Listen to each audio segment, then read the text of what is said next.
Welcome back to the Black Hour, where we tell the kind of stories that keep you awake long after they end.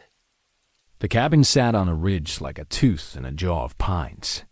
From the dirt road, the house broke the skyline. Dark clapboard, a porch that sagged on one side, a stone chimney with moss eating one corner. The property map said 6 acres, the county.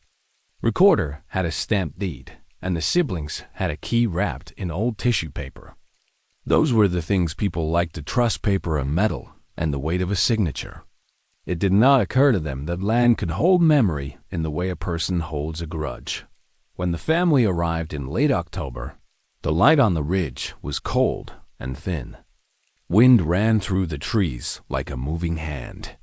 The car carried 3 of them: Anna, who had inherited the place, her brother Mark, and Mark's wife, Lila. They were tired from the drive and the sorting. None of them lived in town anymore. None of them had any use for a cabin that needed a new roof and a heating system that coughed. They planned the week to clean, make a decision, and get on a bus back to city life. The first night the house was more quiet than empty. There was the steady tick of settling wood. The stove coughed when Mark lit it, and the flame did not take evenly. They slept with the curtains open because it felt less like hiding. Halfway through the night, Lila woke, thinking she heard a footstep on the porch. It was a soft, measured press, like somebody walking on the ball of a foot. She told herself it was the wind, the porch settling. She did not tell them in the morning because the porch looked intact.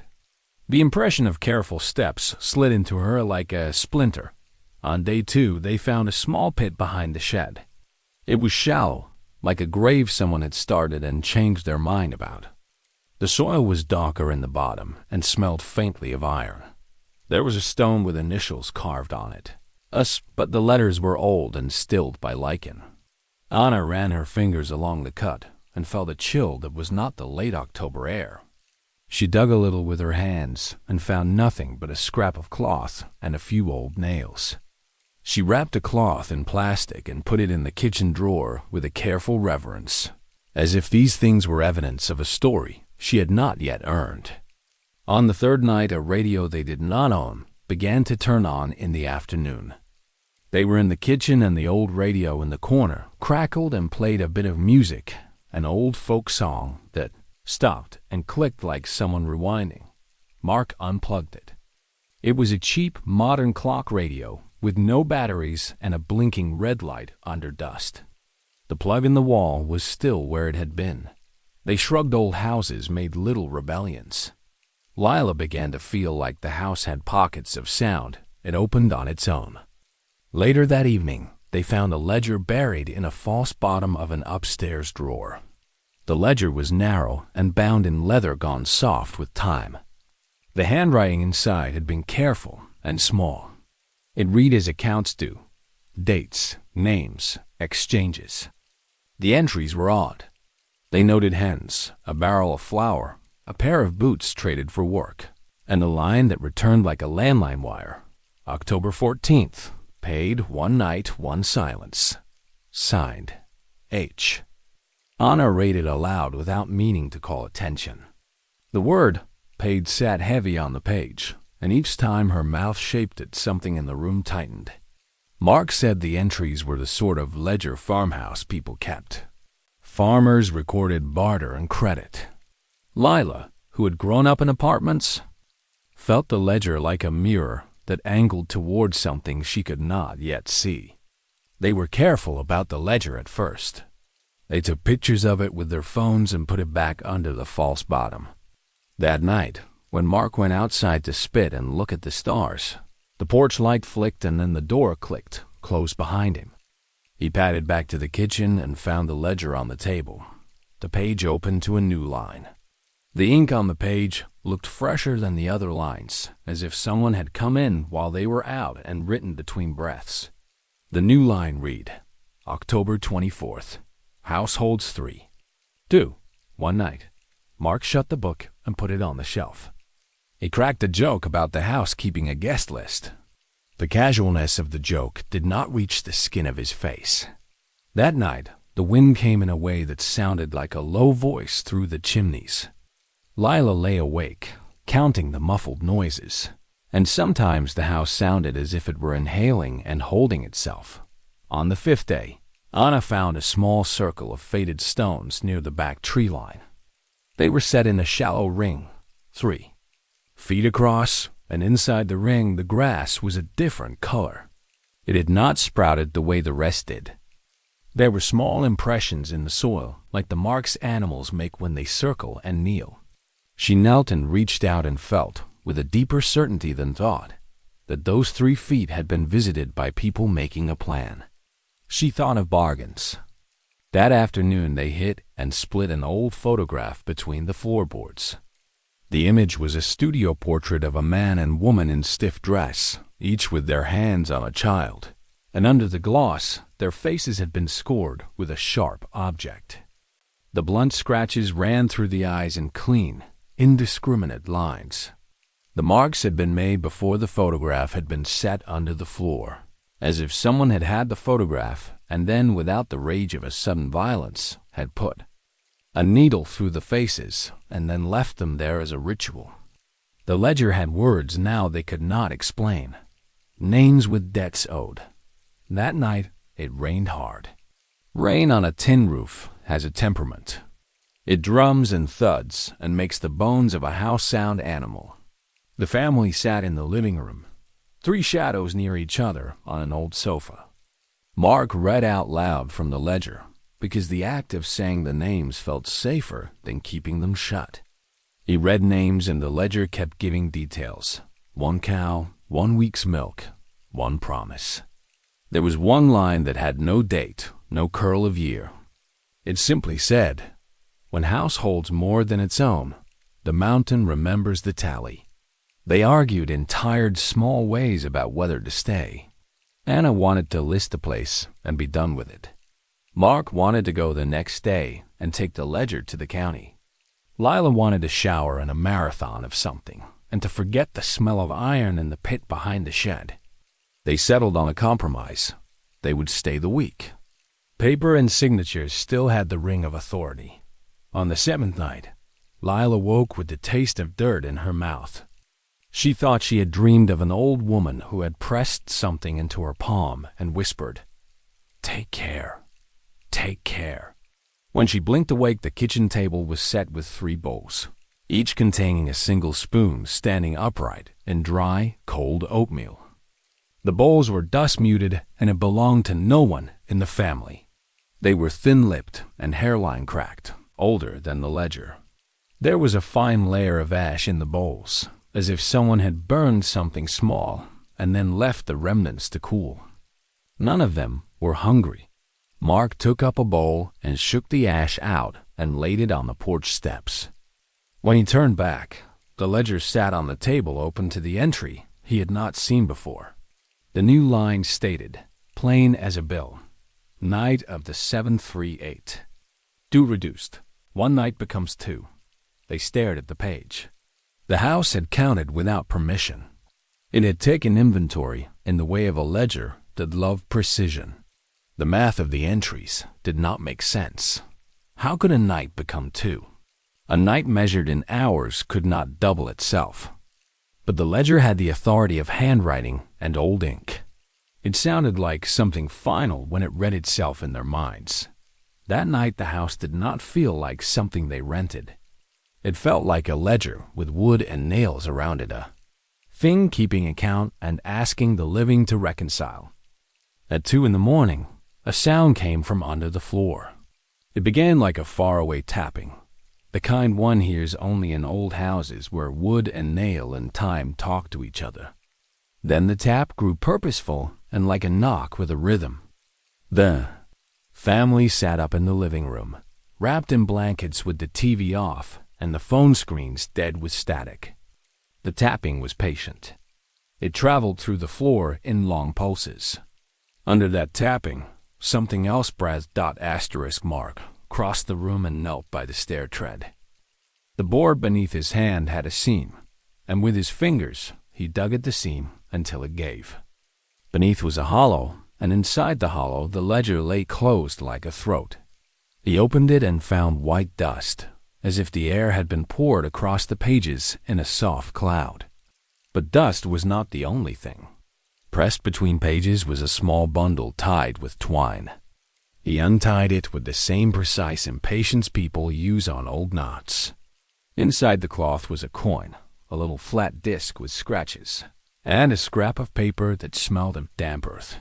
The scrap had a single line: "Take and leave the tally with your blood." The letters were exact. The coin had on one side the image of a house with a tree, and on the other side a ring of dots like counting marks. When Mark showed them, Anna's hand shook. The mountain behind the house sloped down like a spine. They had a sense that beyond any human ledger, there was a geography that kept other books rocks with names. Stands of pine that remembered whom they shaded asterisk they debated leaving again. The reasonable plan was to pack the car and drive to town and hand the ledger to the sheriff. The less reasonable thing, the dangerous human thing, was to keep the coin and the scrap and make sense of it within the house where the memory had been kept.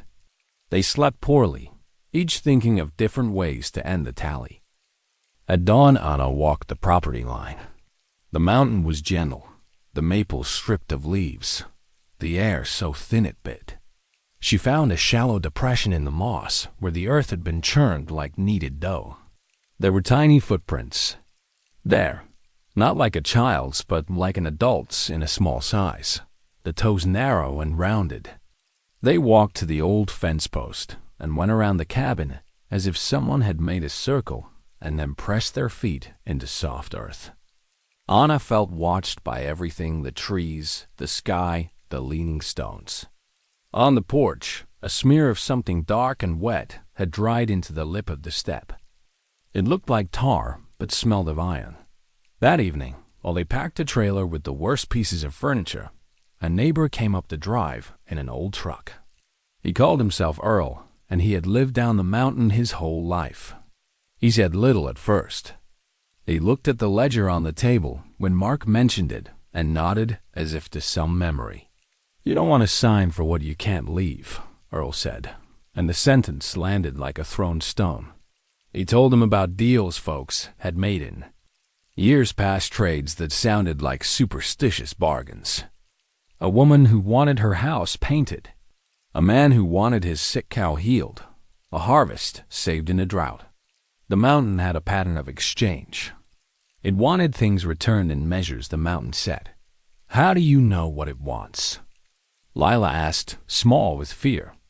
Earl shrugged. "It don't ask in words. It ain't clever like that. It asks with its own ways. Folks used to leave markers.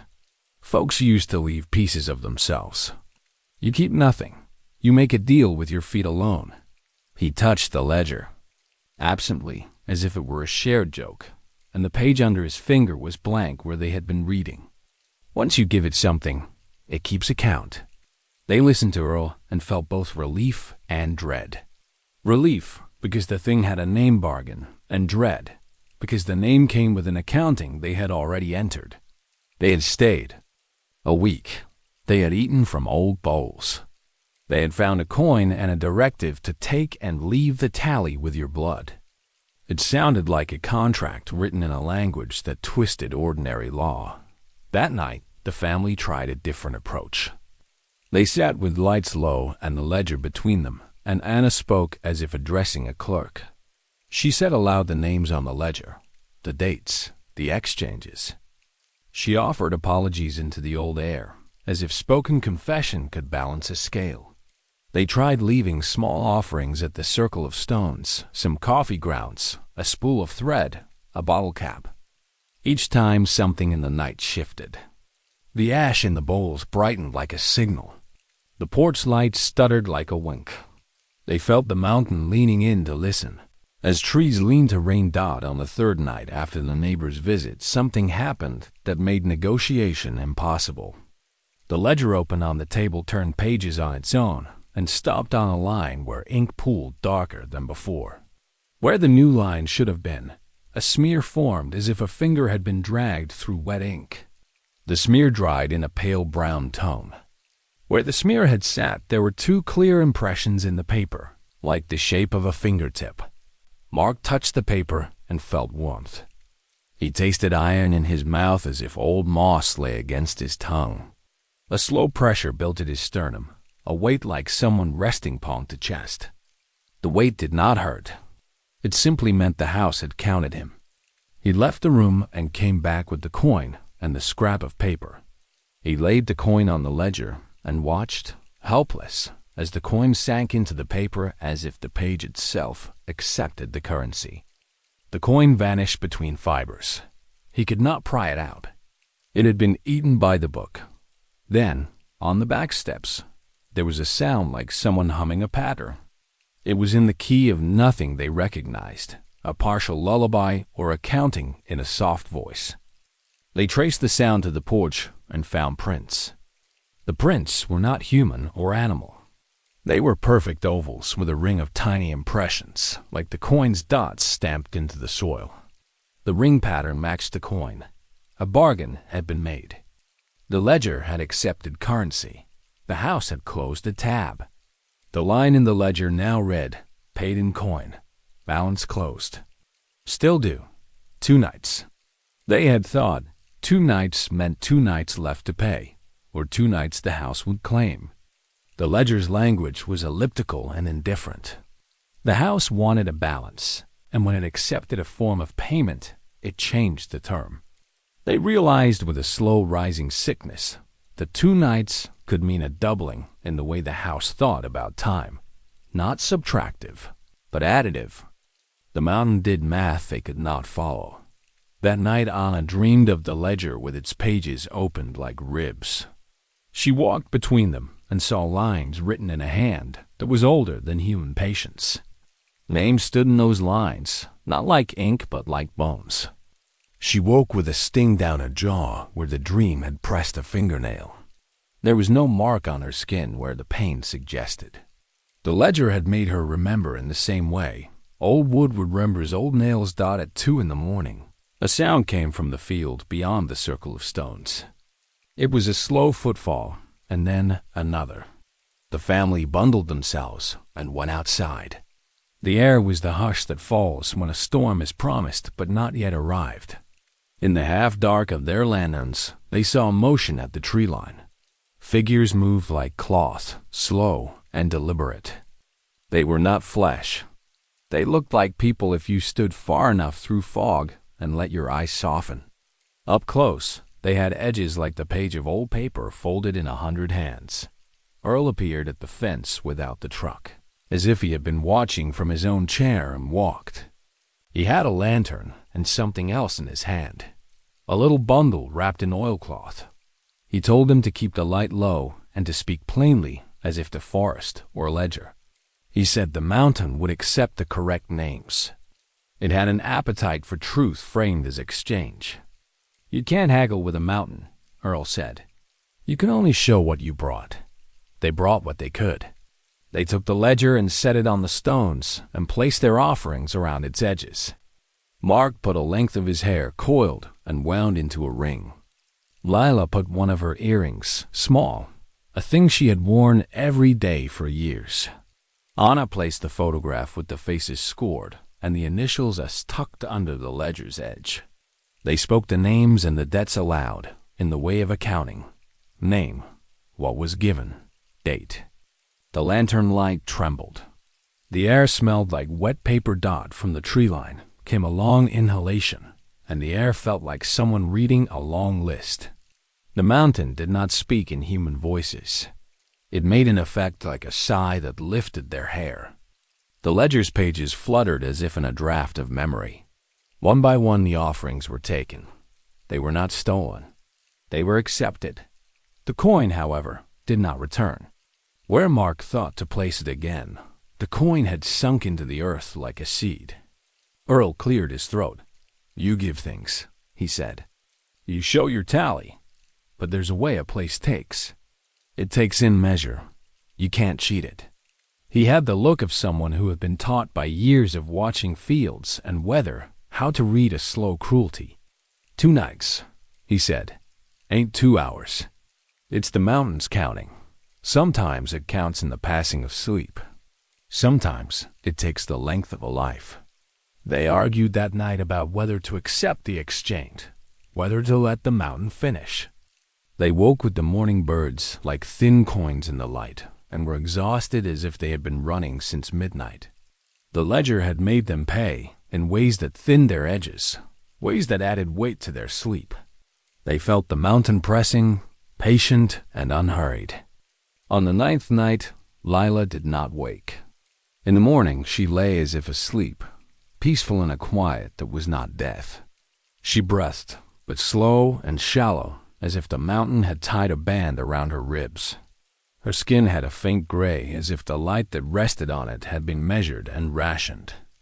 She could talk, but the words were fewer, pulled like small coins from a purse. When Mark shook her awake, she opened her eyes and saw the ledger on the table. She smiled with a mouth that had been edited.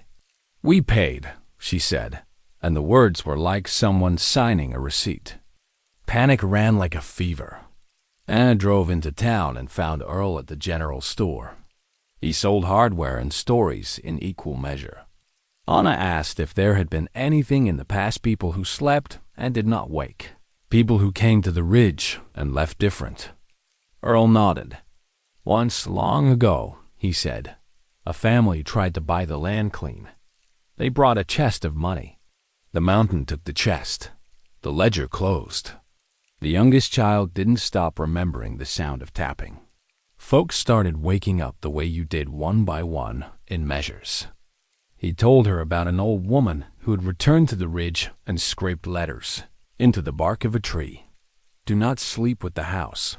Do not count with paper." Anna went back to the cabin holding nothing but a worn pack and the ledger, rolled tight. She found Mark pale and thin, reading names like a man trying to learn a map. Lila was in a chair, awake and quiet, moving her fingers across the armrest as if playing a small instrument. The ledger lay open between them and had a new entry in. A hand that seemed to come from the grain of the wood itself. 991 breath loaned. Balance, owed in halves. They tried to leave. They packed the car and the trailer and got the engine running. The road was slick with the wet of late October, and the trees leaned in like an audience. As they pulled to the end of the drive, the car stalled. Electronics went dead. The dashboard dimmed like tired fire. The engine coughed and then stopped. They pushed and started and stopped, and the car would only tick like a clock with a missing hand. From the shoulder of the road, the mountain watched.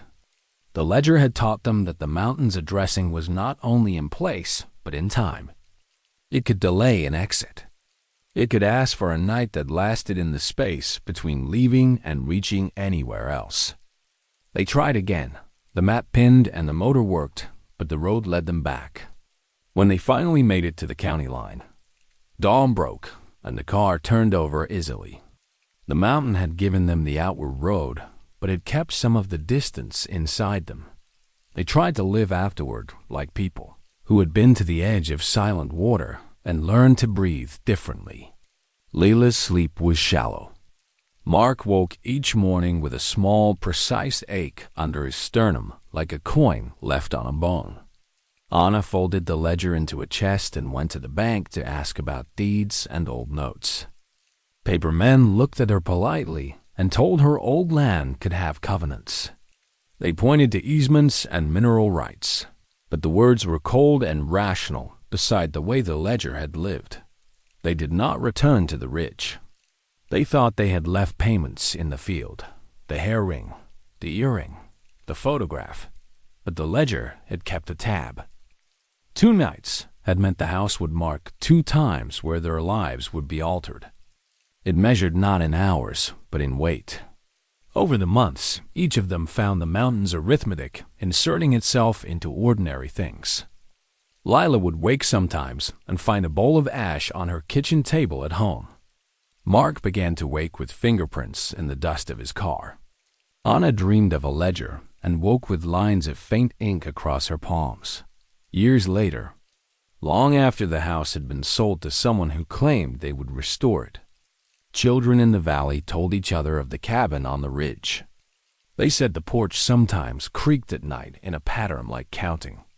They said the new owners had found odd coins under floorboards and had uncovered a ledger. They said one of the owners had gone away for a night and come back different. The land kept its accounts.